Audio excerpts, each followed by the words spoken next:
तो संप्रदान कारक में कक्षा 10th के लिए कारक में संप्रदान कारक हम जान रहे हैं।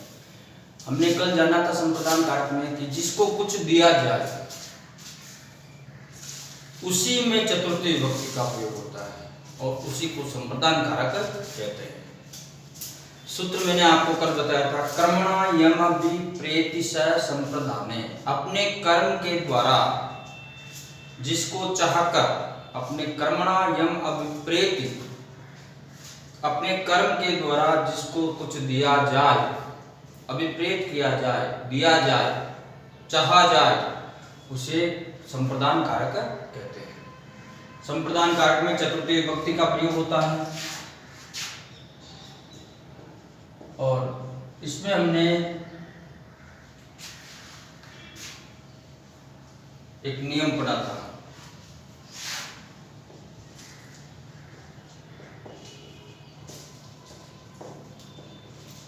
नियम यह था कि के लिए का प्रयोग उद्देश्य या प्रयोजन के लिए होता है, प्रयोजन के अर्थ में होता है। जैसे हमने उदाहरण पढ़े थे, पिताजी ने मेरे लिए साइकिल खरीदी, वह व्यापार के लिए विदेश गया, इस प्रकार के उदाहरण पढ़े थे। अब उससे आगे के नियम हैं, के लिए का प्रयोग, अगला नियम है नियम नंबर 2 संप्रदान कारक का, के लिए का प्रयोग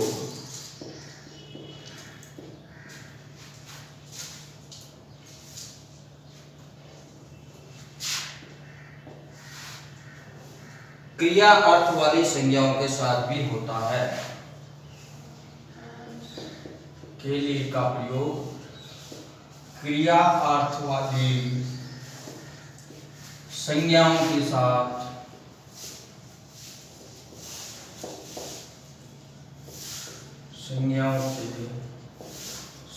भी होता है।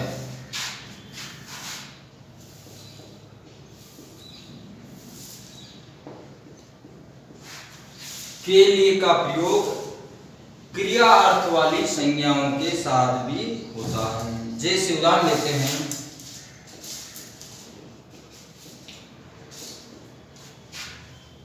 उषा ने कपड़े सिलने के लिए मशीन खरीदी।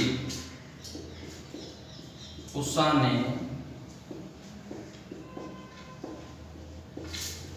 कपड़े सिलने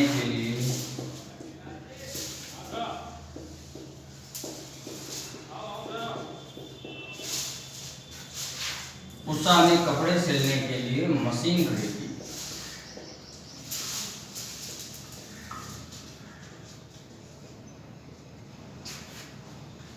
तो यहाँ पे देखिए, आपके सिलने के लिए, इसके नीचे अंडरलाइन कर रहा हूं क्योंकि यह लिखा है कि के लिए का प्रयोग क्रिया अर्थ वाली संज्ञाओं के साथ, क्रिया अर्थ वाली संज्ञाओं के साथ भी होता है। तो क्रिया अर्थ वाली संज्ञा क्या है?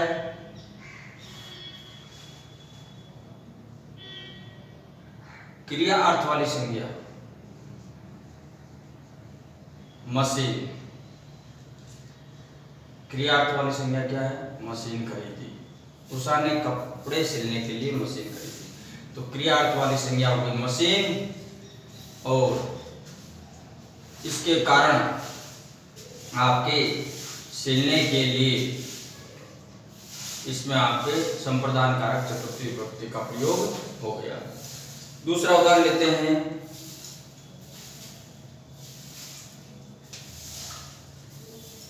गायों को चरने के लिए छोड़ दो। गायों को चरने के लिए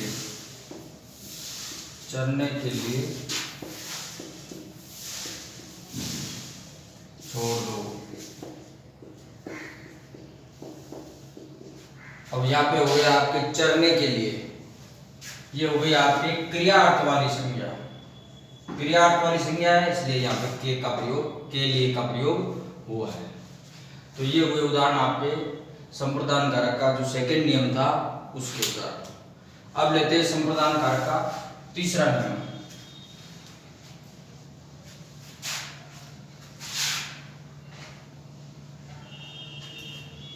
तीसरा नियम है अनेक बार क्रियार्थक संज्ञाओं के साथ,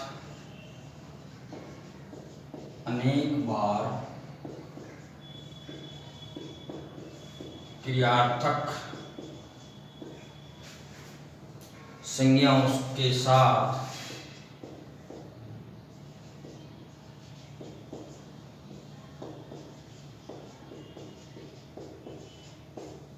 अनेक बार क्रियार्थक संज्ञाओं के साथ के लिए छिपा रहता है, के लिए छिपा रहता है।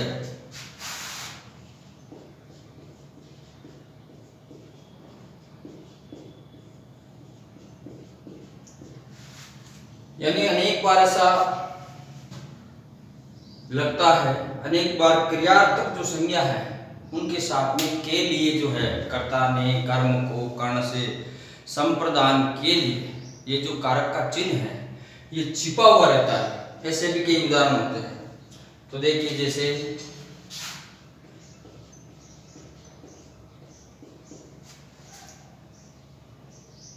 दावत खाने नहीं चलना है क्या, दावत खाने नहीं चलना है क्या।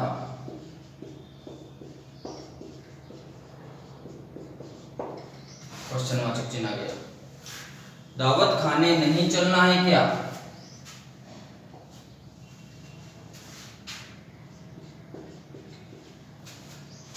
दूसरा उदाहरण है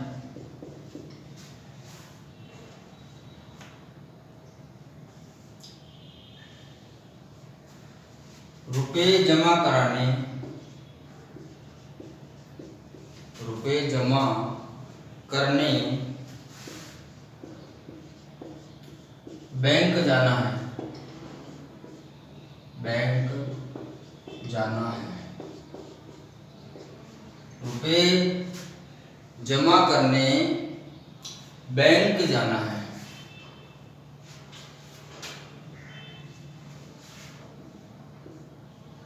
तो देखिए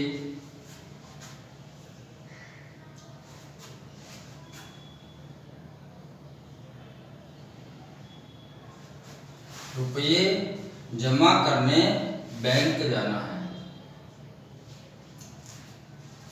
अब इसमें नियम है अनेक बार क्रियार्थक संज्ञाओं के साथ, अनेक बार क्रियार्थक संज्ञाओं के साथ के लिए छिपा रहता है।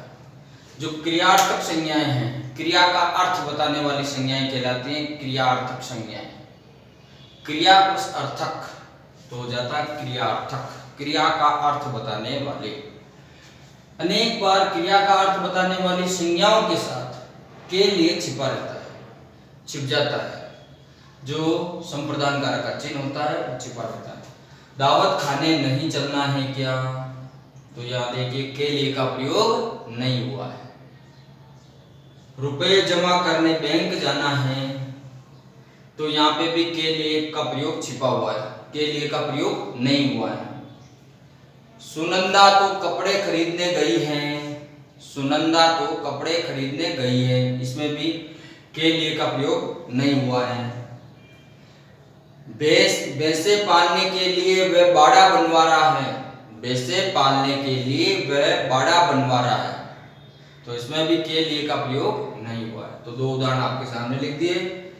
अब है अगला नियम, नियम नंबर संप्रदान कारक का 4।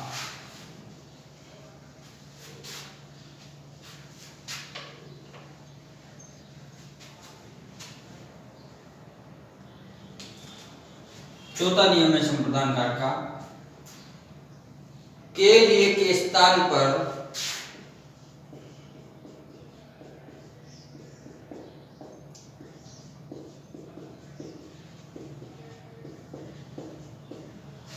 के लिए के स्थान पर अधिकांशतः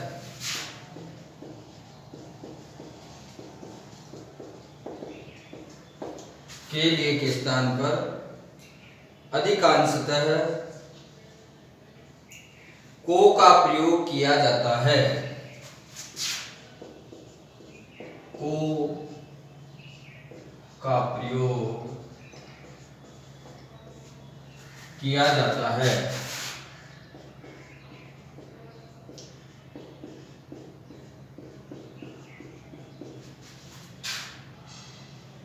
किंतु कर्म का बोध नहीं कराता।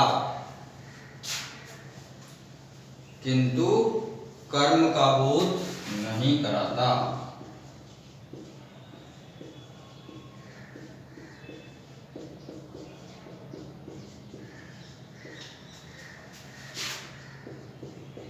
नहीं कराता, किंतु कर्म का बोध नहीं कराता है।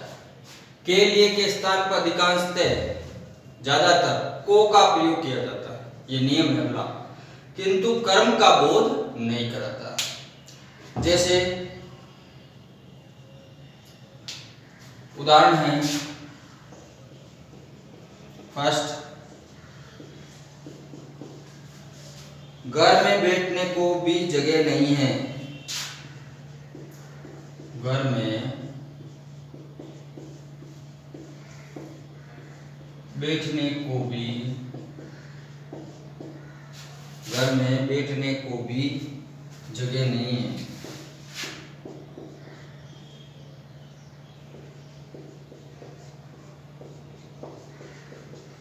घर में बैठने को भी जगह नहीं है, तो यहां हो गया बैठने को। दूसरा उदाहरण है इस नियम का,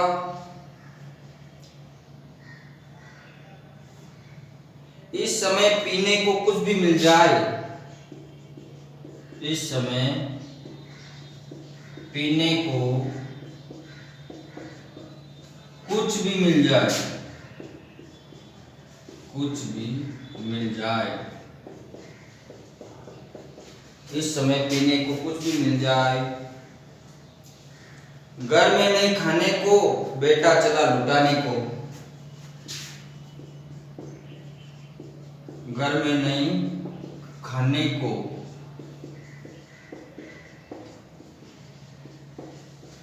घर में नहीं खाने को, बेटा चला लुटाने को। बेटा चला लुटाने को।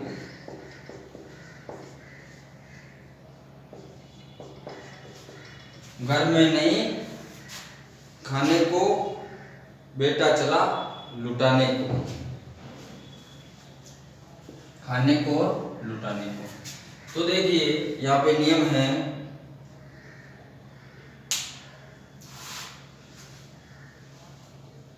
के लिए के स्थान पर अधिकांशतः को का प्रयोग किया जाता है, किंतु कर्म का बोध नहीं होता, कर्म नहीं बतलाया जाता। जैसे उदाहरण है, घर में बैठने को भी जगह नहीं है। यहाँ को का प्रयोग के लिए के स्थान पे हुआ है। घर में बैठने के लिए होना चाहिए, लेकिन ये नियम कह रहा है कि के लिए के स्थान पर अधिकांशतः को का प्रयोग करना है इस नियम के अनुसार। तो यहाँ होगा घर में बैठने को भी जगह नहीं है। दूसरा उदाहरण, इस समय पीने को कुछ भी मिल जाए। यहाँ होना चाहिए, ये अगर नियम नहीं होता तो होता यहाँ पे सेंटेंस, इस समय पीने के लिए कुछ भी मिल जाए। लेकिन यहाँ पीने के लिए नहीं है, क्योंकि नियम है ये कि के लिए के स्थान पर को का प्रयोग किया जाता है, किंतु कर्म का बोध नहीं होता। तो यहाँ पे भी हो गया, इस समय पीने को हो गया, पीने को कुछ भी नहीं मिल जाए। कुछ भी मिल जाए, इस समय पीने को कुछ भी मिल जाए। अगला उदाहरण है, घर में नहीं खाने को, बेटा चला लुटाने को। तो यहाँ पे भी देखिए, घर में नहीं खाने के लिए, बेटा चला लुटाने के लिए, ऐसा नहीं होगा, क्योंकि यह नियम कहता है कि के लिए के स्थान पर अधिकांशतः को का प्रयोग किया जाता है, किंतु कर्म का बोध नहीं होता, कर्म का बोध नहीं कराता। घर में नहीं खाने को हो गया, घर में नहीं खाने को, बेटा चला लुटाने को। दोनों के नीचे अंडरलाइन किए अपने, जहाँ पे को आया है, खाने को और लुटाने को। तो ये सारे के सारे जो उदाहरण हैं, इनमें को का प्रयोग के लिए के अर्थ में हुआ है। इन सब उदाहरणों में को का प्रयोग के लिए के अर्थ में हुआ है, अतः यह सभी संप्रदान कारक है। ये जो हमने पढ़े हैं ये सारे उदाहरण संप्रदान कारक के हैं। तो ये आपके संप्रदान कारक का जो नियम थे वो समाप्त हुए। अब अगला लेते हैं अपन अपादान कारक।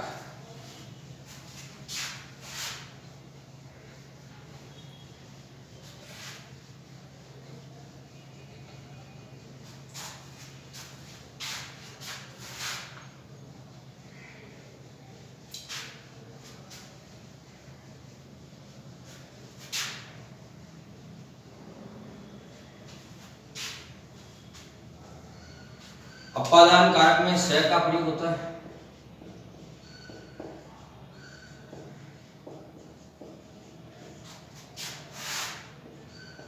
से का प्रयोग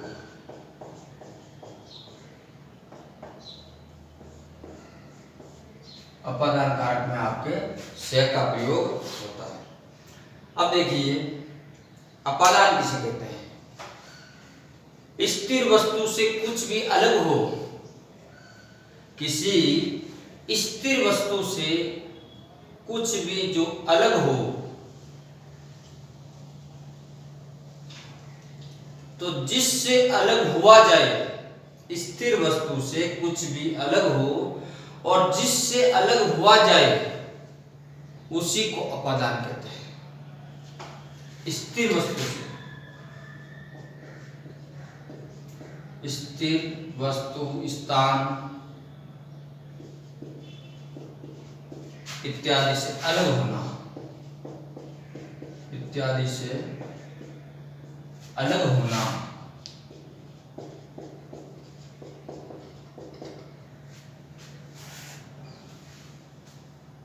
जिससे अलग हुआ जाए, जिससे अलग हुआ जाए,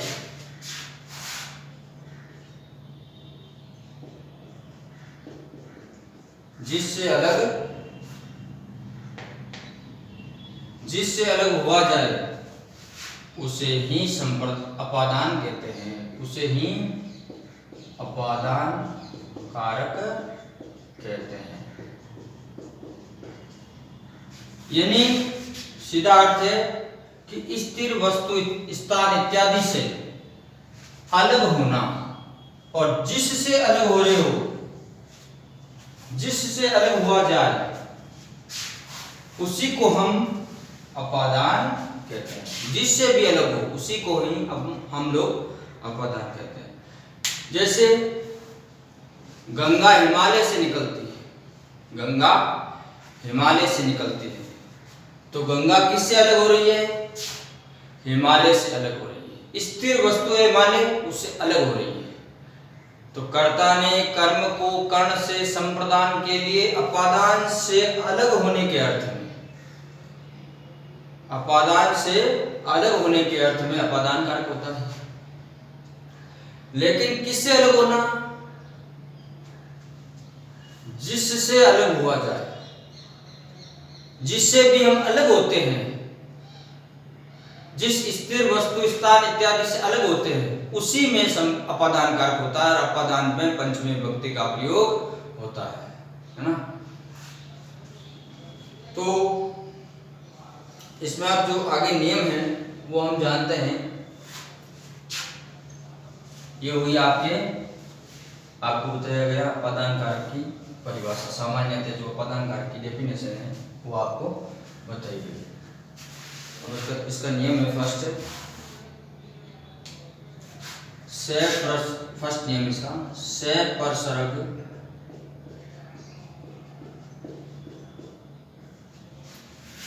परसर्ग का प्रयोग अपादान कारक में होता है। से परसर्ग का प्रयोग अपादान कारक में होता है।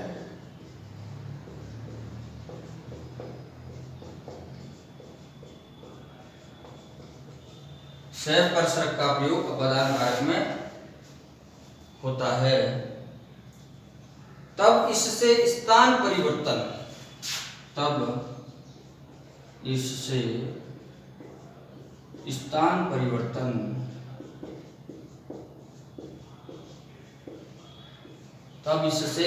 परिवर्तन या अलगाव का भाव प्रकट होता है। स्थान परिवर्तन या अलगाव, दूर होना, अलगाव का भाव प्रकट होता है।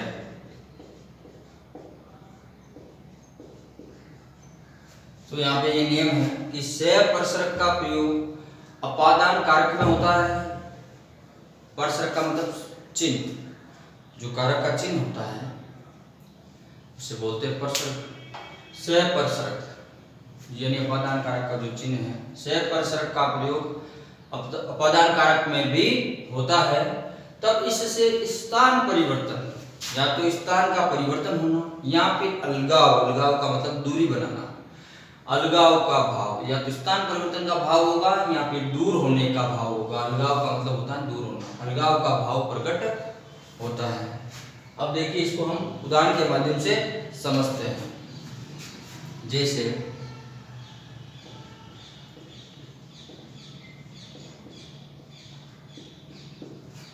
वृक्ष से पत्ते गिर रहे हैं, वृक्ष से पत्ते गिर रहे हैं। पत्ते किससे गिर रहे हैं? वृक्ष से। वृक्ष से पत्ते गिर रहे हैं। तो से परसरक का प्रयोग अपादान कारक में भी होता है।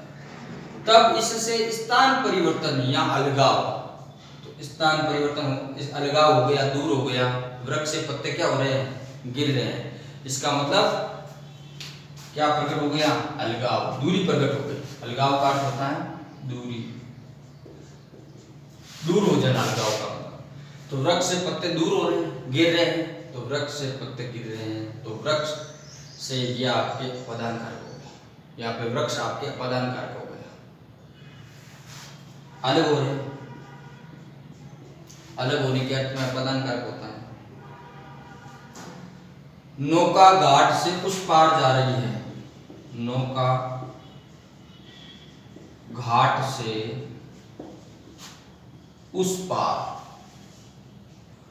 पार जा रही है,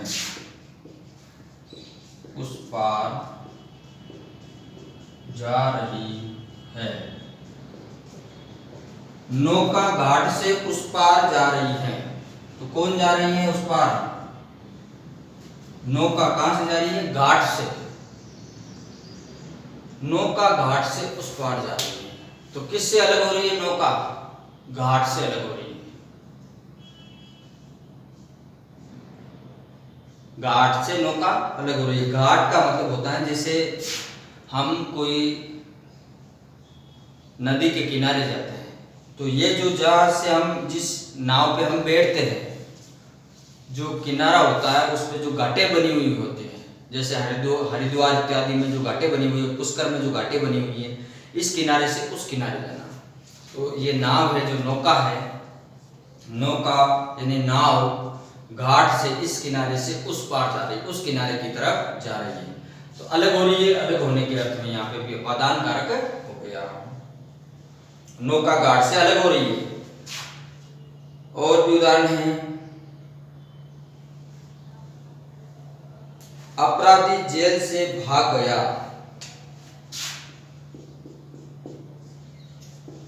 अपराधी जेल से भाग गया,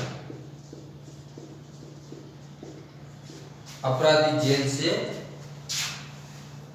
भाग गया। अपराधी कहां से अलग हुआ है? जेल से। अपराधी जेल से भाग गया, यहाँ पे अपादान कारक हो गया, अलग हो गया जेल से।